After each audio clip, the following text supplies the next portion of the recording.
ఇక రాష్ట్రంలోని వర్సిటీల్లో పనిచేస్తున్న బోధనేతర సిబ్బందికి గుడ్ న్యూస్ చెప్పనుంది ప్రభుత్వం. వారికి కూడా 10వ పీఆర్సీని వర్తింపచేసే యోచనలో ఉంది.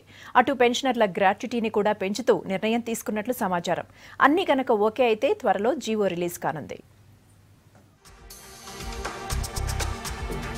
రాష్ట్రంలోని యూనివర్సిటీల్లో నాన్ టీచింగ్ సిబ్బందికి కూడా 10వ పీఆర్సీని అమలు చేసేందుకు ప్లాన్ చేస్తోంది సర్కార్. దీనికి అనుగుణంగా ఉద్యోగులకు ఇచ్చిన మాటలు నిలబెట్టుకునేందుకు కసరత్తు చేస్తున్నారు సీఎం కేసీఆర్.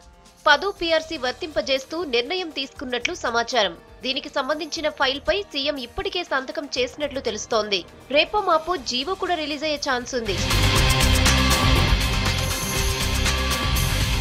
అటు రాష్ట్రంలోని పెన్షనర్ల గ్రాట్యుటీని 8 లక్షల నుంచి 12 లక్షలకు పెంచే యోచనలో ఉంది ప్రభుత్వం. రాష్ట్రంలో 13 వర్సిటీలకు సంబంధించిన 15,000 మంది నాన్ టీచింగ్ సిబ్బంది పీఆర్సీ కోసం 6 నెలలుగా ఎదురు చూస్తున్నారు. తాజాగా సీఎం తీసుకున్న నిర్ణయంపై ఉద్యోగ, ఉపాధ్యాయ, రిటైర్డ్ ఉద్యోగ సంఘాలు సంతోషం వ్యక్తం చేశాయి.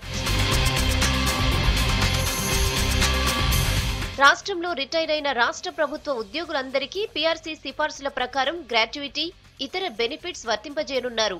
రాష్ట్ర ప్రభుత్వం తీసుకున్న నిర్ణయంపై ఆనందం వ్యక్తం చేస్తున్నారు ఉద్యోగులు. తెలంగాణ పునర్నిర్మాణంలో తమ వంతు పాత్ర పోషిస్తామన్నారు.